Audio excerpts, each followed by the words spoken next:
Welcome to Manhwa Nirvana. If you enjoy our videos, please like and subscribe.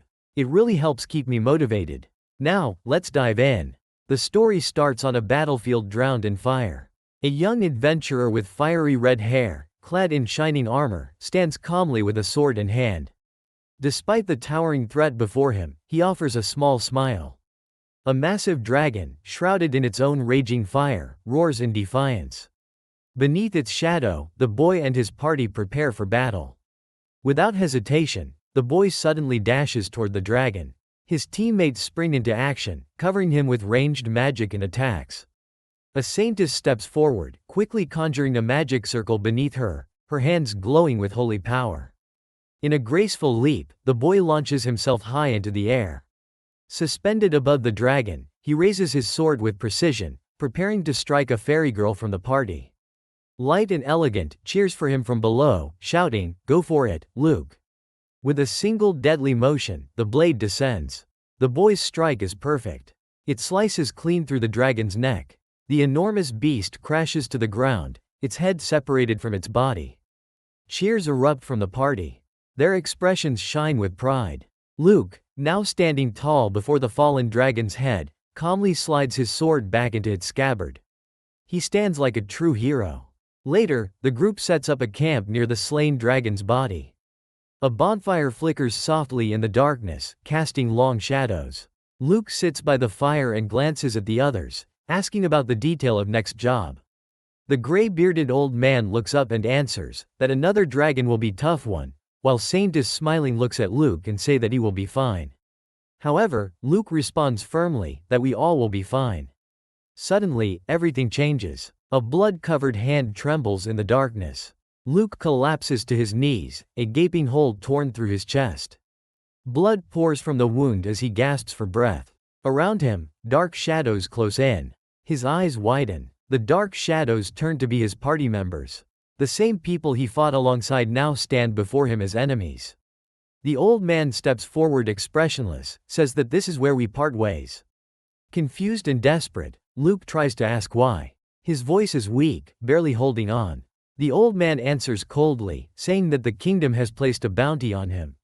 Luke blinks, shocked. The saintess steps forward, her eyes filled with guilt, asking Luke for forgiveness as this also hurts them, but they have no choice. Yelling, Luke asks why, the pain in his chest now burning with betrayal. Suddenly, a calm, brutal voice cuts through the chaos, saying that he is a monster. Luke looks up at her, stunned. The old man speaks, says that he is the only S-rank warrior in the kingdom and slay countless monsters while protecting the nation. But now, since the monster threats have decreased, he has become a new threat to kingdom.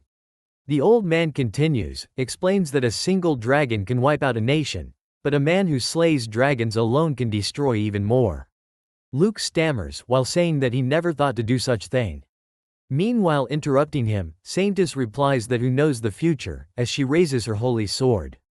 Luke instinctively reaches for his own sword, but with a swift gesture, the old man snaps his fingers, chains of pure magic coil around Luke, binding him in place. He can't move, can't fight. The old man speaks again, saying that, "Rest in peace by the hands of your comrades, that's all we can do for you now." Seeing Luke struggles against the chains, a party member snickers, commenting that, "How pathetic, he is the same man who slayed dragons."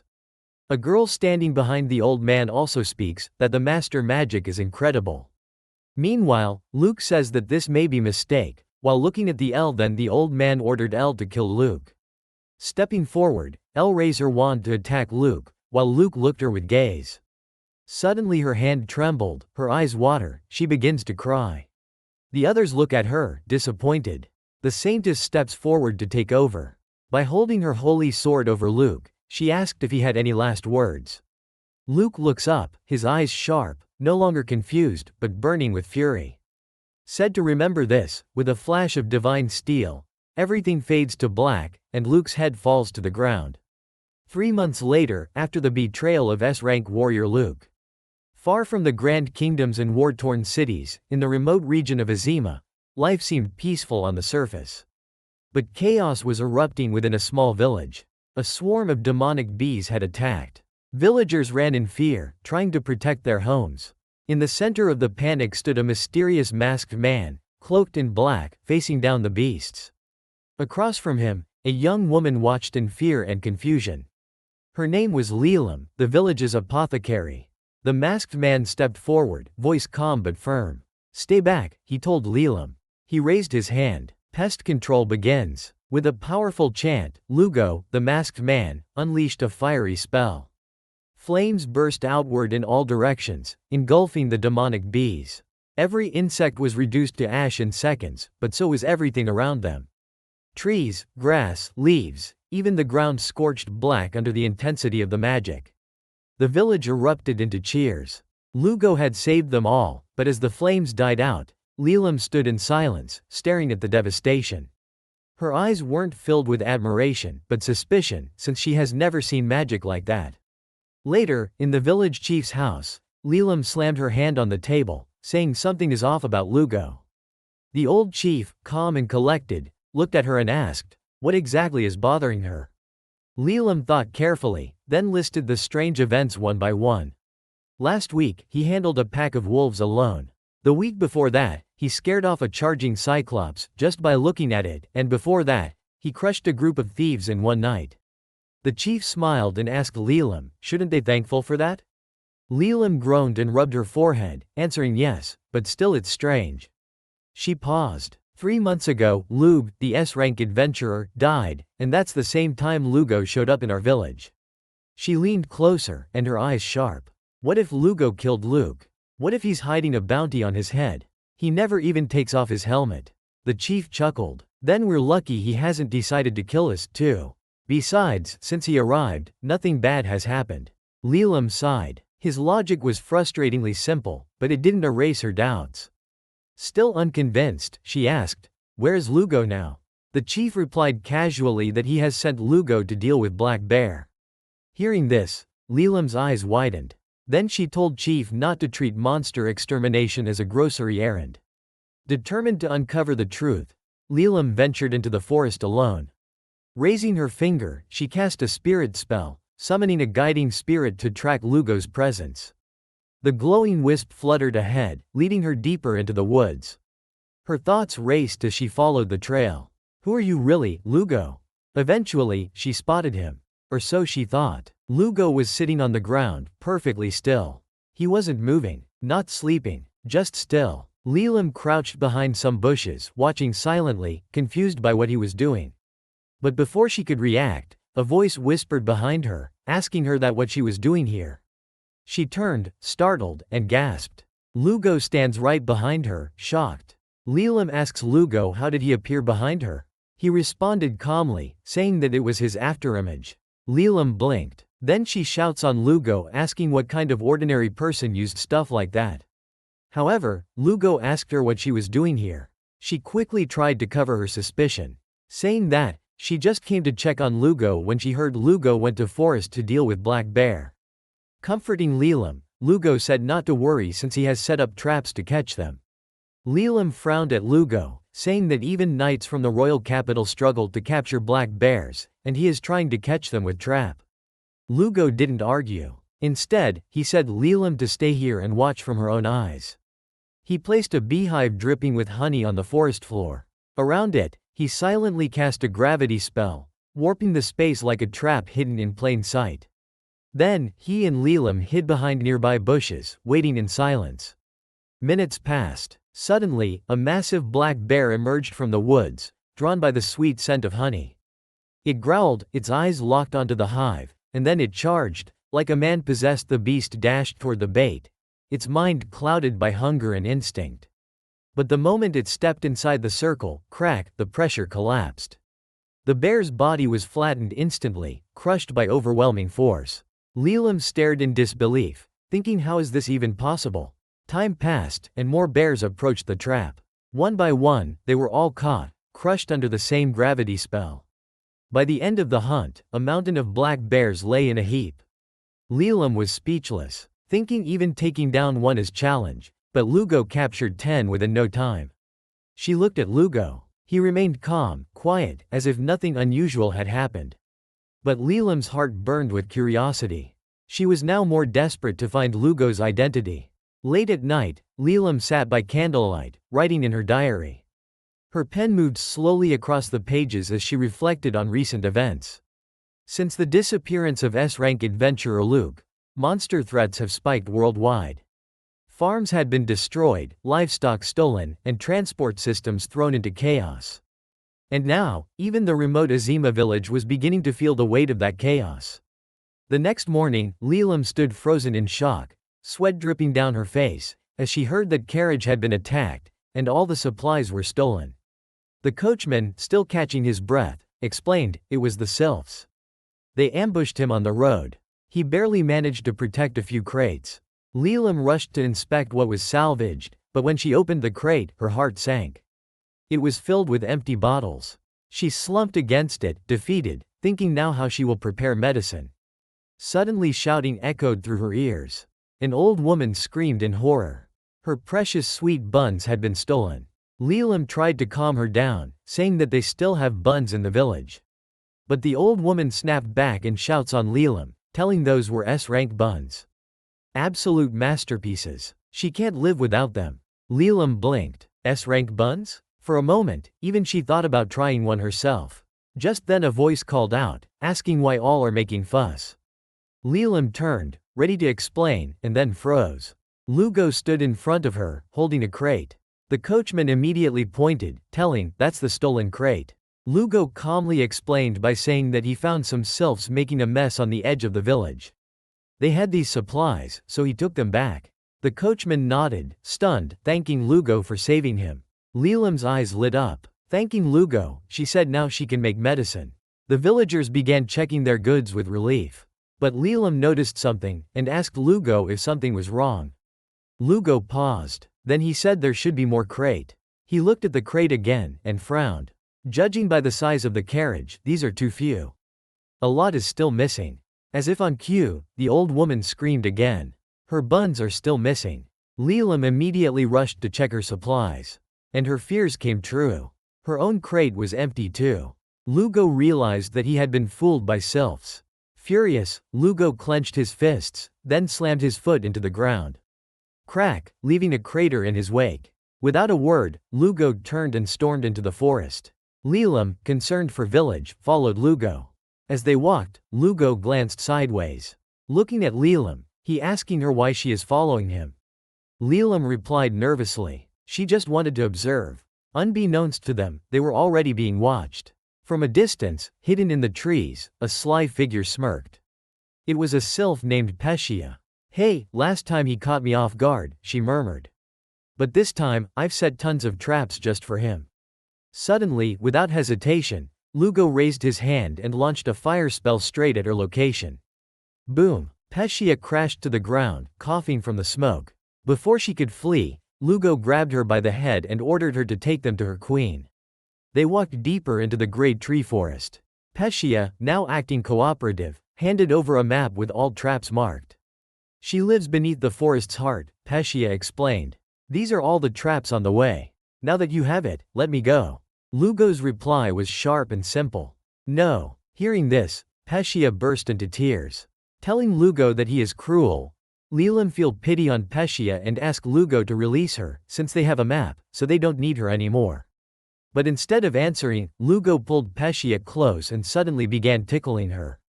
What are you doing? Pescia flailed in embarrassment. Something fell to the ground. Lelam leaned down to pick it up and asked Pescia if she dropped something. Suddenly, her face turned red. In her hand was a pair of underwear, her underwear, which was she wearing a movement ago. Her voice trembled. She asked Pescia that why she had her underwear. Lugo, calm as ever, spoke, it's a classic sylph trick. She used her theft magic to steal your clothes to create an opening for escape. Lelam narrowed her eyes and asked Pescia if that's true. Pescia immediately pointed her finger towards Lugo, saying not to believe his words. Maybe it was all Lugo's plan. Lelam's face flushed even deeper and said, he may look suspicious, but she knows Lugo wouldn't do that. Lugo simply added, believing sylphs is pointless.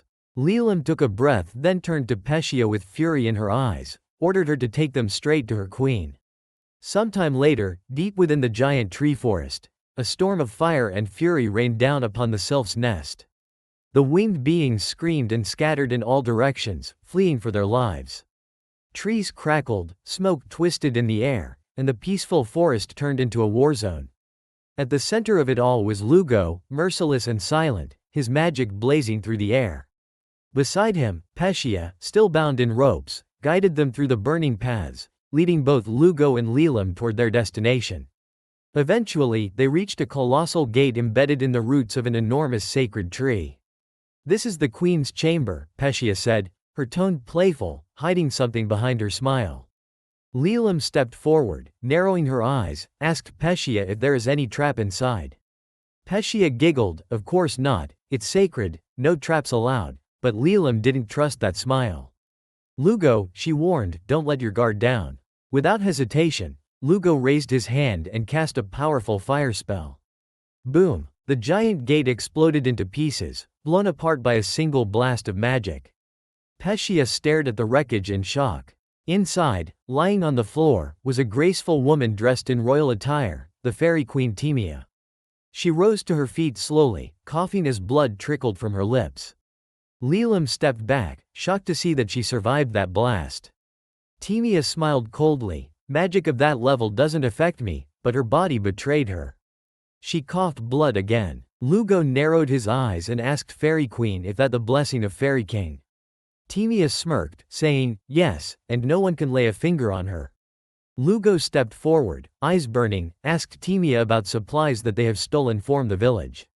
The queen tilted her head, making herself look like that she don't know anything, and asked Lugo what he is talking about. Lugo didn't flinch. By changing question, he asked Queen that what they are planning to do by stealing weapons and drugs. Timia's smile widened, answering straight that they want war. Her words silenced the chamber.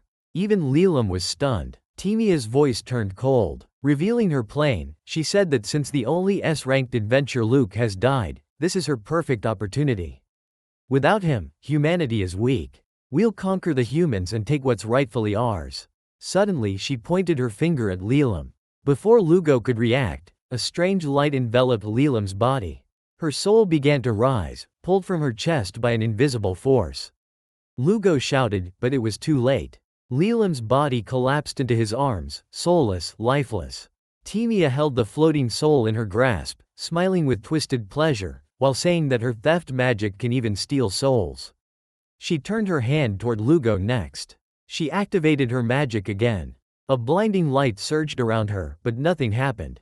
Confused, the queen's smile faded. She tried again. Still nothing happened. Timia unable to figure out why her magic is not working.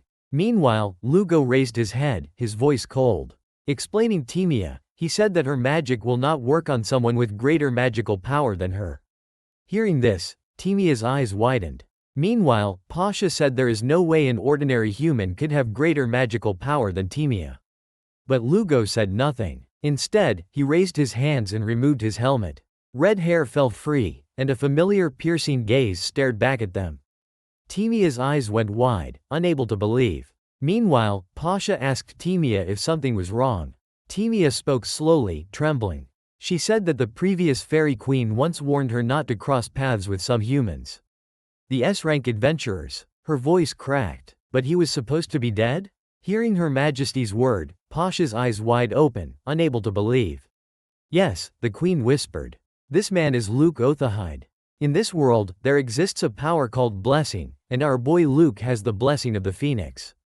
The miracle granted by that divine bird is immortality. In other words, our boy cannot die." With fearsome gaze, Luke says that he will take Lilam's soul and cargo back. He uses powerful and potent magic to restrain the fairy queen and her subject, Pisha, to the ground.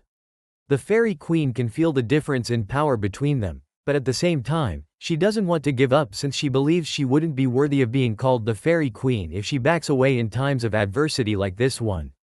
While the fairy queen is trying to break free of Lugo's spell, he willingly takes it off, leaving Timia shocked and wondering. She is forced to ask Lugo why he removed the spell when he could have easily crushed her, but our MC tells her that there is something he needs to ask her, which is why he is sparing her ass for the time being. Lugo asks the fairy queen why she would think of starting a war with the humans when she basically has everything she needs inside the forest, like living large and stealing sweets from unsuspecting humans. Forgiving Lugo's ignorance, Timia decides to answer the question. Apparently, after Luke's disappearance, monster activity in the kingdom came to an all-time high since there is no one to keep them in check. Other races, like the fairies, are getting hit very hard as a result of this, and even when they ask the humans for help, they are turned down at the city gates, not given the chance to see the proper authorities. As a result of this, the Fairy Queen comes to the conclusion that occupying the human world and using it as a shield will open human eyes to what is going on around them. Timia is confident that the moment humans start fighting monsters, they would hardly have time for them. The Fairy Queen agrees that the decision she made was drastic, but this is the only way to help her people or else they are going to get wiped out by the dangerous monsters. Upon hearing this, Lugo realizes that Timia isn't just going to war for fun, but she is doing it for the survival of her people. The Fairy Queen admits defeat and begs our MC to take her life, but at least spare her comrades.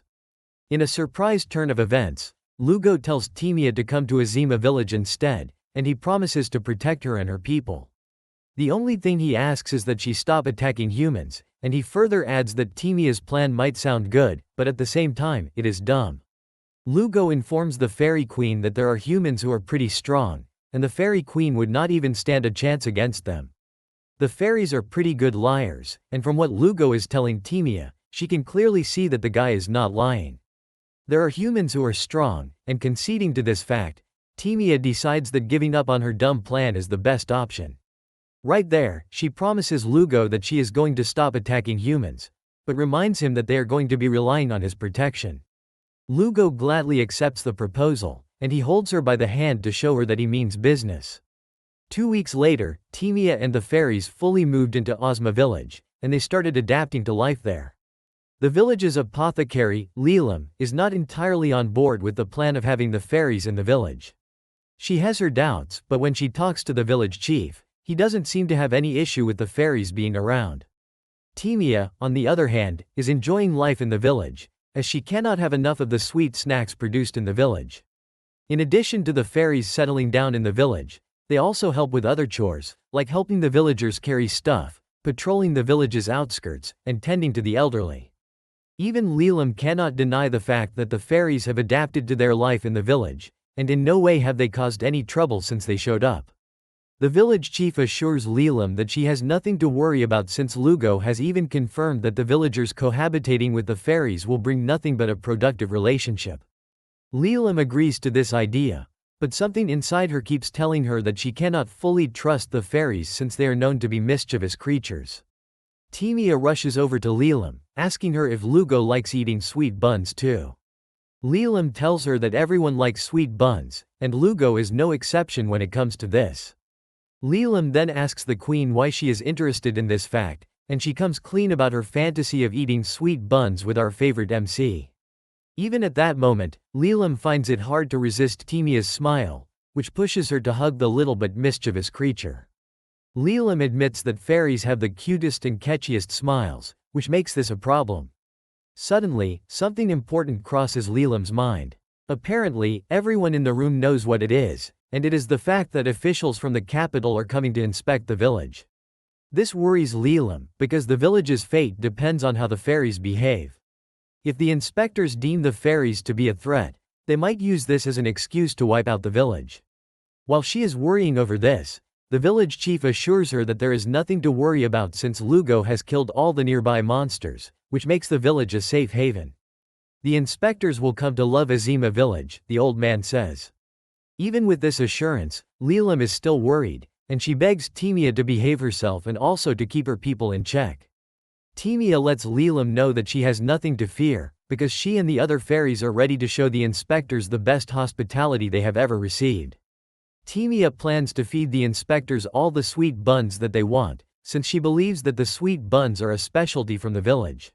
Meanwhile, the inspectors, Garam and Lulu, are on their way to the capital. The two notice that there has been no sign of monsters as they get closer to the village, which is very weird, given the increase in monster activity over the past months. Lulu's main task as an objective is to study monster ecology, but she is actually being sent to the village to investigate the fairies and the humans. There are reports that the villagers might be getting tricked, which is why the investigation is important. When Lulu asks Garam what he thinks of the fairies, he comes to the same conclusion as everyone else, which is the fact that fairies are more mysterious and dangerous than they actually look. It is known that C-rank adventurers or lower have a hard time dealing with the fairies, not to mention ordinary civilians. Upon hearing this, Lulu is glad that she brought Garam with her, as he is a B-rank adventurer who is looking to make results and then move up to A rank. Being the overzealous person that he is, Garam is ready to cut down the fairies if he notices even the slightest movement from them. Suddenly they notice a disturbance outside, and looking through the window, they see a shadowy figure in the bushes. The two initially assume that this might be a prank from the fairies, but after taking a closer look, Garam realizes that they are in a bigger mess than he had accounted for. He immediately instructs the carriage driver to whip up the horses so that they can move even faster. It turns out that the carriage is being hunted by a beast known as the Death Worm. This is Lulu's first time seeing one, and in the middle of panicking, she still brings out her book to draw a sketch of the creature. Garam, on the other hand, is in full-time panic mode, and he screams at the girl, telling her that this is not the time to draw, because the moment the death worm catches up to them, they are goners. Lulu wonders why Garam is panicking since he is supposed to be the escort, and it is his job to take down any monster that attacks them. However, Garam tells Lulu how screwed they are by letting her know that even A-rank adventurers find it hard to take down the death worm. Before the two know what is happening, the creature catches up to them and stares right at them through the carriage window, showing its deadly and scary face, ready to gulp them up. In fact, the death worm is much bigger than Garam thought, and it has fully cornered the carriage with no chance of escaping. Garam admits that they are at the end, but at that moment, he decides to die fighting instead of sitting in the carriage and dying like a coward. He steps outside, unsheathes his sword, and just when he is ready to charge at the beast's head suddenly flies off.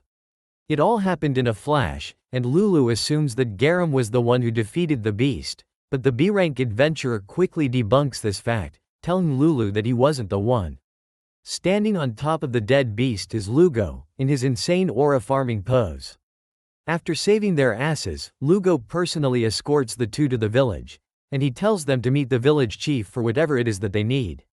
Garam finds it hard to thank Lugo, because his ego is getting the better of him, and the fact that he is going to look like trash if the villagers ever find out that an adventurer ranked as high as him was saved by a mere villager.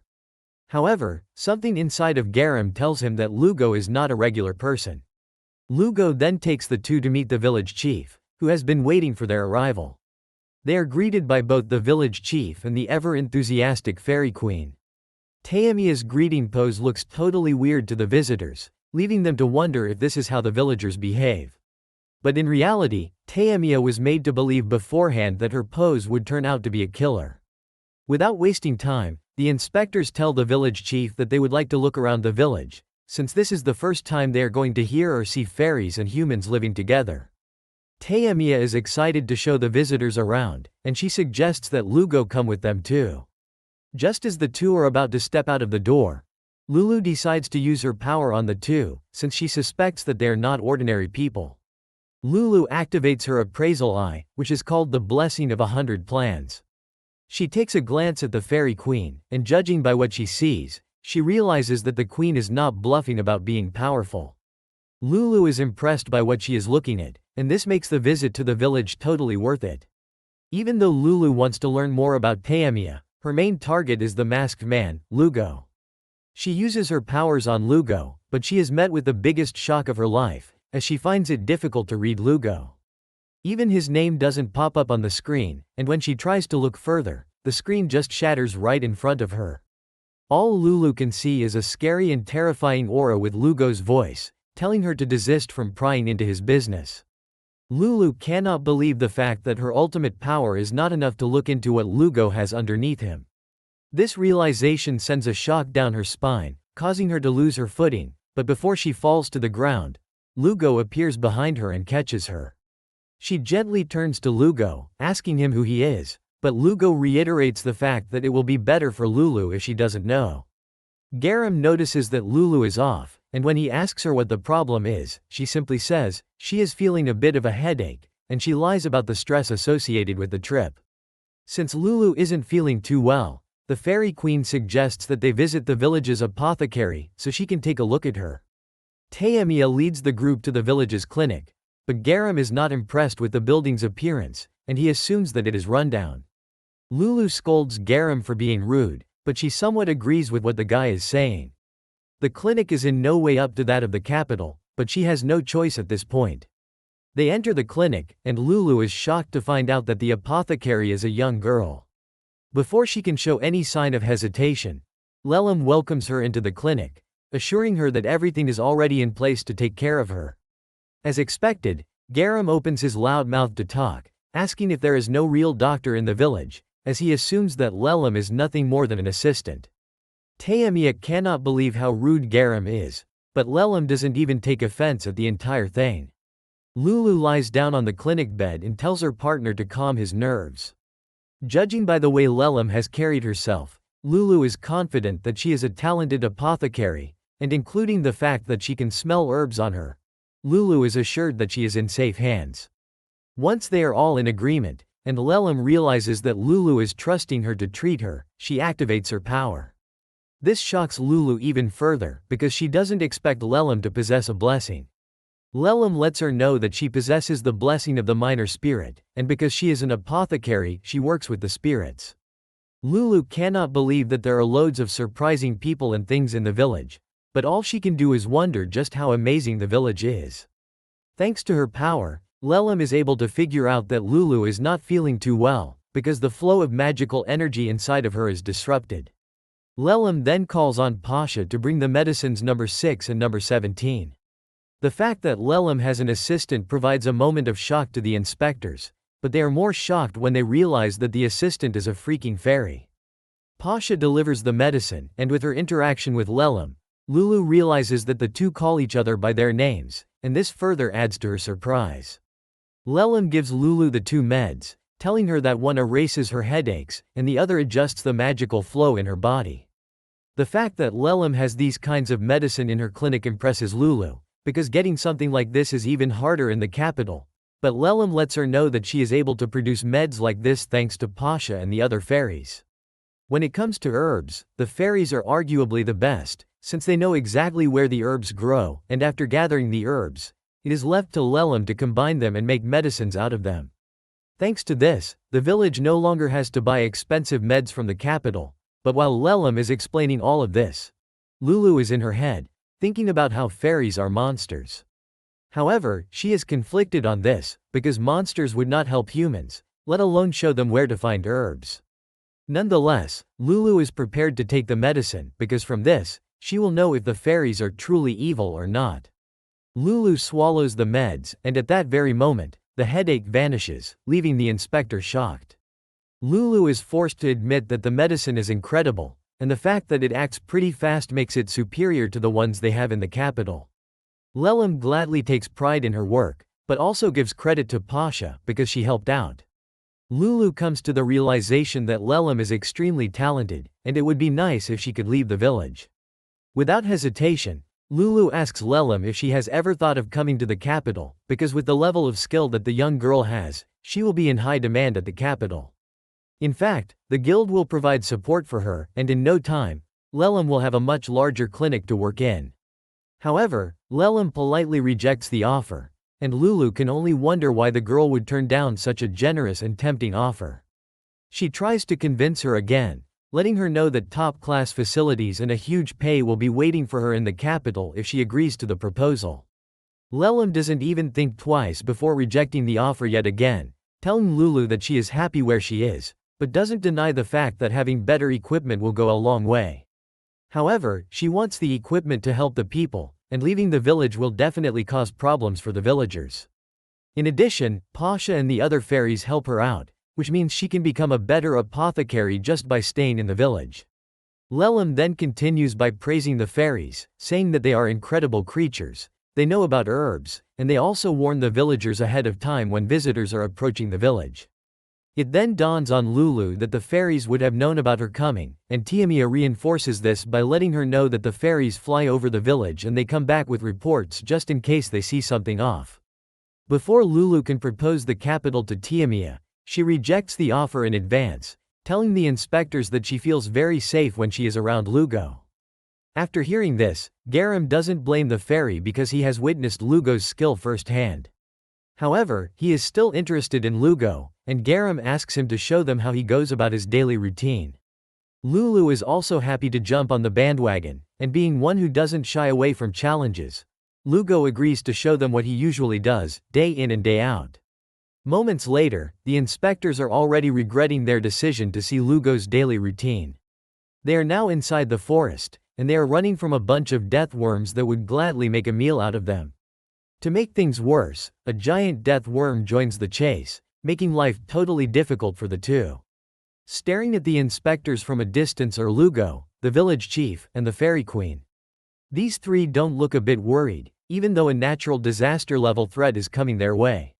Apparently this is a normal thing at the village, and the village chief is already used to seeing something like this.